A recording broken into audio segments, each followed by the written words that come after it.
I'm not gonna stop talking about this Ben & Jerry's breakup until I finish this entire pint. Ooh. Ah! We tripping. But in order to understand what's going on today, we gotta take it all the way back. So Ben & Jerry's started in a tiny Vermont gas station by two hippies that pretty much failed at everything else. This is my favorite fun fact. Ben from Ben & Jerry's had a disorder where he couldn't smell, so he couldn't really taste the ice cream, and that's why he got such big chunks for the texture. But they were never supposed to make it out of Vermont. Pillsbury, the huge conglomerate that owns Haagen-Dazs, told a bunch of stores that if you sell Ben & Jerry's, you can no longer sell Haagen-Dazs. Basically blackmail. But this didn't really scare Ben & Jerry. They took Pillsbury head on and they won. And it's not the last time they had conflict.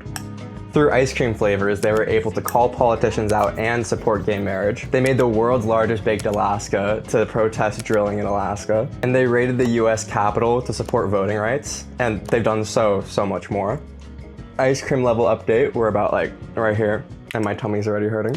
They were a super ethical company and a model B corporation. They were willing to miss out on a ton of contracts and customers and profit just to make sure that they stood on what they believed in. But that was until big bad Unilever bought the company. If you don't know what Unilever is, it's the company that makes pretty much everything that you own. So when Mr. Ben & Jerry's sold the company, they made one unusual demand. They wrote in the contract that Ben & Jerry's had to stay a mission-driven company, and there would be a special board put in place to make sure Ben & Jerry's stayed mission-driven. And that pretty much takes us to today. Give or take like 20 years. Mr. Ben from Ben & Jerry's just posted on Instagram that Jerry, after 47 years, is breaking up with the company. Jerry said the board failed, promises were broken, and to quote him, "And yet Ben & Jerry's has been silenced, sidelined for fear of upsetting those in power." And in a time where it takes so much courage to step up for what's right, it really sucks that one of the few good ones is melted away. I mean, don't get me wrong, there's way worse companies out there, but it still sucks.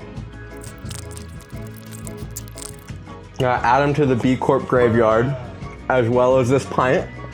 Let's go, let's go. Okay, you should like and follow for my stomach.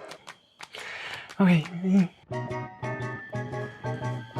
I feel so bad. I feel so terrible.